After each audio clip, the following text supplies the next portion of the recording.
Los camiones americanos son leyenda. Son puro músculo de acero, cabinas gigantes y un rugido que domina la interestatal. Son los más grandes, los mejores, o al menos eso creemos, porque hay una verdad incómoda que ruge más fuerte. Mientras el mundo avanza con colosos de carretera más eficientes, seguros y potentes, Estados Unidos se quedó estancado en el pasado. Hoy no es una opinión, es una investigación. ¿Por qué el camión europeo, en muchos aspectos clave, le da una paliza tecnológica al símbolo americano? La respuesta no está bajo el capó. Está enterrada en la política, en la geografía y en una decisión tomada hace 40 años que congeló en el tiempo a un gigante. Comencemos.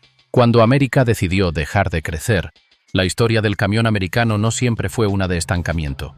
Hubo una época, un largo amanecer de casi 80 años, donde cada década traía un salto. Más peso, más potencia, más longitud.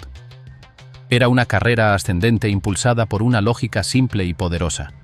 Mover más carga por menos dinero hace más rica a una nación.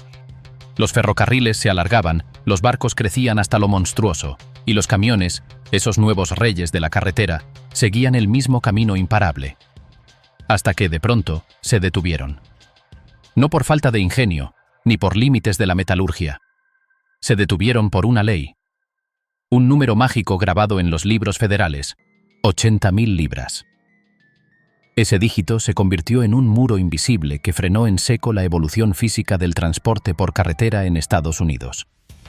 Para entender por qué el camión europeo parece hoy tan avanzado, primero hay que excavar en el momento exacto en que el americano decidió, conscientemente, dejar de evolucionar. El sueño interrumpido, de crecimiento continuo al límite federal. Todo comenzó con un problema logístico. A principios del siglo XX, Alexander Winton, un fabricante de automóviles en Cleveland, estaba harto de que sus coches nuevos acumularan kilómetros en el odómetro durante el reparto. Su solución fue brutalmente simple. Tomó el chasis de un auto, le puso un enganche en la parte trasera y le acopló un remolque que llevaba un solo vehículo. Había nacido el primer semirremolque, un camión para camiones. Esa chispa de ingenio práctico encendió una revolución. Pronto, los camiones dejaron de transportar solo otros vehículos para llevar de todo. A medida que su utilidad crecía, también lo hacía su tamaño. Mejoras técnicas llegaban en oleadas sucesivas. Los motores diésel, más eficientes y potentes que sus predecesores de gasolina. Los neumáticos, que podían soportar cargas antes impensables. Sistemas de frenos y dirección que daban control sobre masas cada vez mayores. Existía un ciclo virtuoso, un circuito de retroalimentación que parecía no tener fin. Mejores caminos, pavimentados y más firmes, permitían el paso de camiones más grandes. Esos camiones más grandes reducían el costo de transportar una tonelada de mercancía una milla. Un costo menor significaba más demanda de transporte por carretera. Y más demanda generaba presión política y económica para construir carreteras aún mejores y más largas. Era una espiral ascendente de progreso. Los estados empezaron a regular este crecimiento, imponiendo los primeros límites de peso, como las 28.000 libras de Massachusetts en 1013, equivalentes al peso de 2 elefantes africanos. Era una regulación que seguía, no frenaba, la tendencia. La verdadera inflexión, el primer gran techo, llegó en 1956. En plena Guerra Fría, con la excusa de la defensa nacional pero con el claro objetivo de unir económicamente al país, el Congreso promulgó la Ley de Autopistas Interestatales. Por primera vez, América se dotaba de una red de carreteras anchas, rectas y uniformes que cruzaban un continente entero. Con ella, llegó el primer límite de peso federal uniforme, 73.000 libras. El equivalente a 5 elefantes y medio. No era un límite represivo, era la certificación de un nuevo estándar de gigantismo. Los camiones crecieron para llenar ese espacio legal, se hicieron más largos, más potentes. Se convirtieron en un competidor feroz para el ferrocarril, ofreciendo una flexibilidad puerta a puerta que el tren nunca podría igualar. La cultura camionera explotó en los 60 y 70, con películas, música y un aura de rebeldía y libertad. El sueño americano, con ruedas y un motor de 10 litros. Todo parecía indicar que la curva de crecimiento seguiría subiendo para siempre. La física lo permitía, la economía lo demandaba. Pero la política tenía otros planes. La crisis que lo cambió todo: petróleo, protestas y un techo de cristal. En octubre de 1973, el sueño chocó contra un muro de realidad geopolítica. La guerra de Yom Kippur desencadenó un embargo petrolero de los países árabes contra Occidente.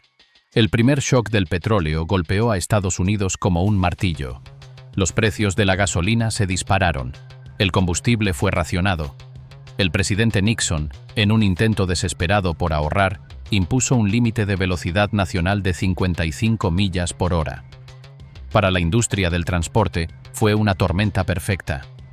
Los márgenes de ganancia, siempre ajustados, se evaporaron. Los conductores, muchos de ellos veteranos de guerra acostumbrados a la disciplina pero también a la acción, llegaron a su límite. Imagina la escena. Un camionero como J.W. Edwards, River Rat, en la radio CB, deteniéndose en cada estación de servicio a lo largo de la Interestatal 80, haciendo cola para obtener su cupo racionado de diésel, perdiendo horas valiosas, dinero y paciencia. En diciembre, River Rat había tenido suficiente. Tomó su camión, lo estacionó a lo ancho de una carretera en Pensilvania y a través de la radio CB, ese internet primitivo de los caminos, llamó a sus colegas a unirse. El bloqueo se extendió como un reguero de pólvora. No era una simple protesta por el precio del combustible. Era un motín con demandas concretas. Entre ellas, una era fundamental. Querían poder llevar más peso por viaje. Su lógica era impecable, pura economía de escala. Es más eficiente, y por lo tanto más rentable, que un solo conductor con un solo tractor remolque una carga más grande, a que ese mismo peso se divida entre 2 o 3 camiones distintos, con 2 o 3 conductores, 2 o 3 motores consumiendo combustible. Pedían que se aumentara el límite federal de peso.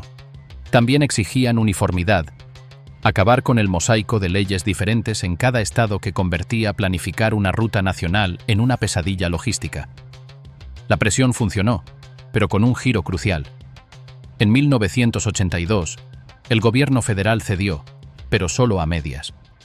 Aumentó el límite de longitud del remolque en 5 pies y elevó el límite de peso máximo a esas famosas 80.000 libras, el peso de 6 elefantes adultos.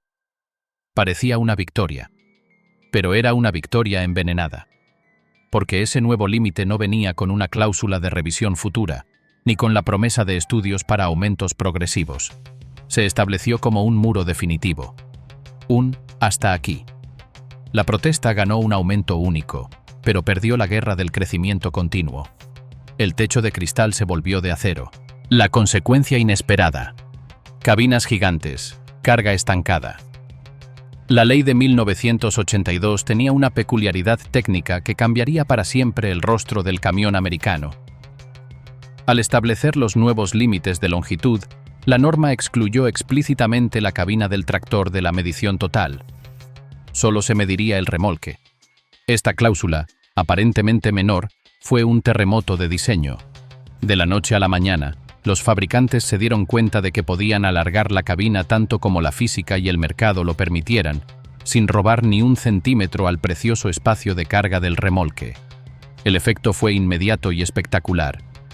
El estilo cabover, cabina sobre el motor, con su frente plano y su perfil compacto que había dominado películas como Convoy, comenzó una rápida extinción. ¿Por qué apretujar al conductor sobre el motor si podías darle un salón rodante? Surgió así el icónico long nose americano, la cabina con un hocico largo que alberga el motor, un frontal cromado y metros de espacio vacío por delante del parabrisas. No era una mejora aerodinámica, de hecho es peor, ni una ventaja mecánica significativa. Era puro espacio regalado. Espacio para un dormitorio de tamaño completo, una cocina, televisores, sistemas de sonido y, sí, refrigeradores enormes. La cabina se transformó de una estación de trabajo en un apartamento de lujo con ruedas. Aquí yace la gran paradoja del camión americano moderno. Mientras la parte que paga el viaje, el espacio de carga del remolque, Se congeló en las dimensiones máximas de 1982, la parte que es un costo, la cabina del conductor, entró en una espiral de crecimiento y lujo sin precedentes. Se optimizó la comodidad del operador, no la eficiencia de la carga. El camión se convirtió en un símbolo de un estilo de vida nómada y poderoso, pero su capacidad fundamental de hacer su trabajo, mover la mayor cantidad de bienes al menor costo, se estancó por ley. Es como si un carpintero, a quien le prohibieron usar sierras más grandes, en su lugar decidiera gastar todo su dinero en decorar su maletín de herramientas con oro. Brilla más, pero no corta mejor la madera. La cultura del conformismo. Cuando la industria deja de pedir más. 40 años de un mismo límite no solo congelan especificaciones, congelan mentalidades. Hoy, si preguntas dentro de la industria americana del transporte por carretera sobre la posibilidad de aumentar el límite federal de peso o longitud, la respuesta más común es un encogimiento de hombros. No es un tema de conversación. No hay un lobby potente presionando en Washington para camiones más grandes. Los grandes fabricantes, Peterbilt, Kenworth, Freightliner, International, compiten ferozmente entre sí, pero lo hacen dentro de un corral cuyas vallas dibujó el Congreso en la era Reagan. Compiten en confort, en fiabilidad, en personalización, en el brillo del cromo. No compiten en revolucionar la capacidad de carga, porque las reglas del juego lo prohíben. Este conformismo es alimentado por un oligopolio cómodo. La falta de competencia externa significativa. Los camiones europeos tienen enormes barreras regulatorias para venderse en Estados Unidos. Significa que no hay un agente disruptivo que obligue a cambiar las reglas. La industria ha internalizado el límite. Los ingenieros diseñan para 80.000 libras. Los gerentes de flotas calculan sus costos para 80.000 libras. Los conductores cargan para 80.000 libras. El horizonte de posibilidades se encogió hasta coincidir exactamente con el límite legal. No se pide lo que no se cree posible. Esta aceptación pasiva del status quo es quizás el síntoma más revelador de la gran congelación. La industria no clama por innovación porque, en el aspecto más fundamental, tamaño/peso, la regulación le dijo hace 2 generaciones que la innovación había terminado. Se dedicaron entonces a innovar en todo lo demás, creando las máquinas más confortables y personalizables del mundo, pero técnicamente congeladas en el tiempo. Pero el mundo no se detuvo a esperar a América. Mientras aquí discutíamos el tamaño de los refrigeradores en las cabinas, al otro lado del océano, ingenieros, gobiernos y hasta ciclistas estaban protagonizando una revolución silenciosa que convierte a nuestros camiones, en comparación, en dinosaurios cómodos, pero dinosaurios al fin. ¿Por qué Europa y Australia se llevan la victoria? Mientras América dormitaba en el confort de sus cabinas amplias y su límite sagrado de 80.000 libras, una revolución se cocinaba a fuego lento en los laboratorios, las pistas de prueba y las carreteras sinuosas de otros continentes. No fue un choque ruidoso, sino un avance metódico, impulsado no por la nostalgia o la cultura, sino por datos duros, física pura y una pregunta simple: ¿cómo mover más, de manera más segura y con menos? El resultado es que hoy, en los aspectos que verdaderamente importan para el futuro del transporte, eficiencia, seguridad y productividad, el camión americano no solo ha sido superado, sino que queda expuesto como una reliquia de una filosofía obsoleta. Esta es la evidencia, pieza por pieza, de la revolución silenciosa que ganó la carrera. No es tamaño, es inteligencia, la filosofía del diseño europeo. La diferencia más evidente es también la más profunda. Frente al long nose americano, con su motor enterrado bajo 1 metro de capó cromado, Europa apostó por el cabover. Un frente plano, cuadrado, donde el conductor se sienta prácticamente sobre el eje delantero. Esto no es una preferencia estética, es una decisión de ingeniería brutalmente pragmática. En primer lugar, eficiencia de espacio. En un continente con carreteras más estrechas, curvas más cerradas y límites de longitud total estrictos, cada centímetro cuenta. Un cabover permite que, dentro de la misma longitud legal total, el remolque sea varios pies más largo. El espacio se le roba al motor, no a la carga. Segundo, aerodinámica. un frente plano y vertical acoplado a deflectores y faldones laterales integrados, genera una turbulencia mucho menor que el perfil redondeado y largo de un camión americano. Menos resistencia al aire significa menos combustible quemado para mantener la misma velocidad. Tercero, y más crucial, visibilidad. Sentado sobre el eje delantero, el conductor europeo tiene un campo de visión casi panorámico. Ve los bordes de su propio camión, el asfalto justo frente a sus ruedas, y los ángulos muertos se reducen drásticamente. El camión europeo no se concibe como un tractor al que se le engancha una casa y un remolque. Es un sistema integrado, una herramienta monolítica donde cada componente, cabina, chasis, motor, remolque, está diseñado para trabajar como una sola unidad con un solo propósito: maximizar la eficiencia operativa, no la comodidad residencial. Es la filosofía de la navaja suiza frente a la del maletín de lujo con una sola herramienta dentro. La brecha tecnológica que duele, seguridad activa versus acero desnudo. Aquí es donde la inferioridad se vuelve tangible y preocupante. Sube a la cabina de un camión americano nuevo de fábrica. Es lujosa, espaciosa. Ahora busca el equipamiento de seguridad estándar. La lista es escueta y la ausencia estruendosa. Mientras la Unión Europea ha decretado que sistemas como el frenado automático de emergencia, AEBS, el asistente de permanencia en carril y la advertencia de colisión frontolateral son obligatorios. En Estados Unidos son, en el mejor de los casos, costosas opciones. Pero el golpe más duro llega al hablar de la última línea de defensa: los airbags. En un camión europeo de gama alta, como un Volvo o un Scania, el conductor está envuelto en un capullo de seguridad. Airbag frontal, airbags laterales de cortina que cubren toda la cabina, airbags para las rodillas. Es el estándar de un automóvil de lujo trasladado a la cabina. En un Peterbilt, Kenworth o Freightliner americano, la respuesta es desoladora. No hay. Quizás, solo quizás, un airbag en el volante. Nada más. La filosofía de seguridad americana ha sido, tradicionalmente, reactiva. Construir un chasis tan fuerte y una cabina tan robusta que sobreviva al impacto. La filosofía europea es activa y preventiva. Primero, evitar el accidente con tecnología. Si es inevitable, minimizar las lesiones al conductor con sistemas de retención avanzados. Es la diferencia entre confiar en que tu armadura te salve y usar un escudo, un radar y un casco inteligente. Esta brecha no se debe a que los ingenieros americanos no sepan hacer airbags. Se debe a que, en un mercado sin presión regulatoria externa y con un cliente, las grandes flotas, que prioriza el costo inicial sobre equipamiento extra, la seguridad activa no ha sido una prioridad. El acero desnudo, por muy grueso que sea, ya no es suficiente. Caballos de fuerza y eficiencia. El motor no es solo para rugir.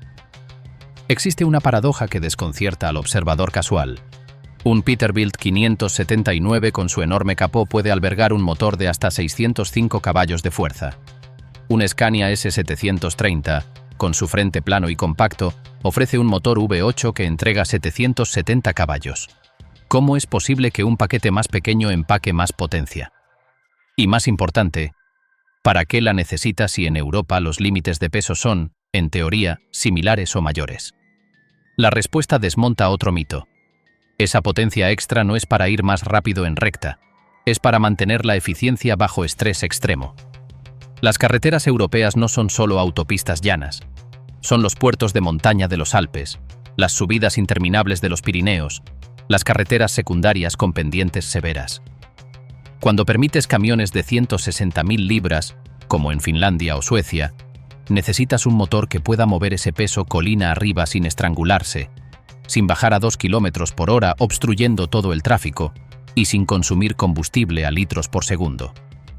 La alta potencia, acoplada a transmisiones automatizadas de 16 o más marchas, permite que el motor trabaje en su punto de máxima eficiencia incluso en las condiciones más demandantes. En Europa, la eficiencia de combustible es un mandato de diseño, un parámetro tan crucial como la potencia o el torque. No es una consecuencia feliz, es el objetivo. El motor europeo está diseñado para ser un atleta de resistencia, no un levantador de pesas que solo hace un esfuerzo bruto y luego descansa.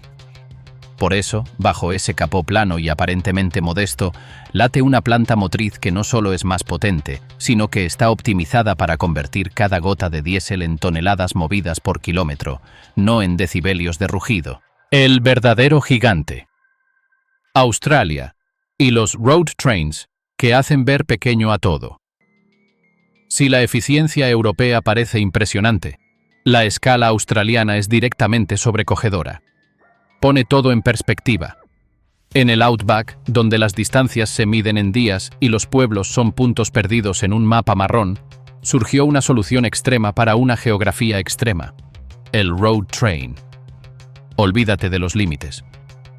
Un road train australiano típico puede tener una longitud de hasta 175 pies y un peso bruto de 300.000 libras. 23 elefantes. No es un camión, es una caravana de acero autopropulsada. Llevan hasta 4 remolques acoplados en fila. La razón de ser es pura necesidad. Australia tiene una de las densidades de población más bajas del planeta y una red ferroviaria escasa. Para mover mineral de hierro, ganado o combustible a través de miles de kilómetros de desierto, el road train es la única opción viable. Pero lo más revelador no es su tamaño monstruoso, sino que funciona. Demuestra que los límites técnicos que paralizaron a América, la capacidad de frenado, la potencia de tracción, la integridad de los enlaces, pueden ser superados con ingeniería específica. Tractores con motores sobrealimentados, sistemas de frenado neumático de múltiples circuitos, enganches reforzados. Incluso tienen un récord Guinness. Un solo tractor que movió 120 remolques, en una hilera de casi 1,5 kilómetros. Australia es la prueba viviente, brutal e innegable, de que el concepto de demasiado grande es relativo. Si tienes la necesidad, la ingeniería encuentra el camino. Mientras, en América, con un país igualmente vasto y despoblado en su interior, el límite sigue siendo el de un camión urbano de los años 80. El precio de la comodidad, productividad estancada y el golpe a la economía. Toda esta discusión sobre diseño, seguridad y potencia se reduce, en el fondo, a un número frío: productividad. Desde 1990, la productividad en el transporte ferroviario de Estados Unidos ha aumentado aproximadamente 5 veces más que la productividad en el transporte por carretera. Piénsalo. El ferrocarril, esa industria antigua, ha innovado y se ha hecho más eficiente a un ritmo vertiginoso, mientras que el sector que mueve el 65% de toda la mercancía del país está prácticamente estancado. El motivo central es el límite de tamaño. La productividad de un conductor de camión está atada a las 80.000 libras que puede arrastrar. No importa cuánto mejore la carretera, cuánto ahorre combustible su nuevo motor, su techo de valor transportado por viaje está congelado por ley. El costo de oportunidad es astronómico. Para mover 1.600.000 libras, necesitas 20 viajes de camiones americanos. Con la normativa finlandesa, necesitarías solo 10. 10 conductores en lugar de 20. 10 motores consumiendo en lugar de 20. 10 vehículos ocupando espacio en la carretera en lugar de 20. La ineficiencia se multiplica, pagándola en costos logísticos más altos, mayor congestión, más emisiones y, en última instancia, precios más elevados en los estantes. Elige tu métrica: impacto ambiental, eficiencia económica, uso de la infraestructura, seguridad vial. En casi todas, la decisión americana de priorizar la comodidad de la cabina sobre la evolución de la carga ha tenido un precio enorme. Un precio que se paga en cada factura, en cada embotellamiento y en cada tonelada de dióxido de carbono innecesaria que se libera a la atmósfera. Así que esta es la verdad incómoda. El camión americano no es intrínsecamente malo. Es un fósil magnífico, cómodo, personalizable y cargado de historia, pero un fósil al fin, preservado en la ámbar de una regulación de 1982. Mientras América se paralizaba por el miedo a los puentes y elegía el camino de la comodidad sobre la eficiencia, Europa avanzaba con el rigor de la evidencia, haciendo camiones que son herramientas inteligentes, seguras y sostenibles. Australia, por su parte, nos mostró que los límites solo existen hasta que la necesidad los borra del mapa. Esto no es patriotismo ciego ni un ataque. Son datos, física y economía. La pregunta que queda flotando sobre la interestatal no es si los camiones americanos son icónicos. La pregunta es, ¿vamos a seguir venerando un museo rodante o tendremos la voluntad, al fin, de despertar al gigante y modernizarlo? La carretera del futuro ya está siendo pavimentada por otros. Y, por ahora, nosotros nos estamos quedando atrás.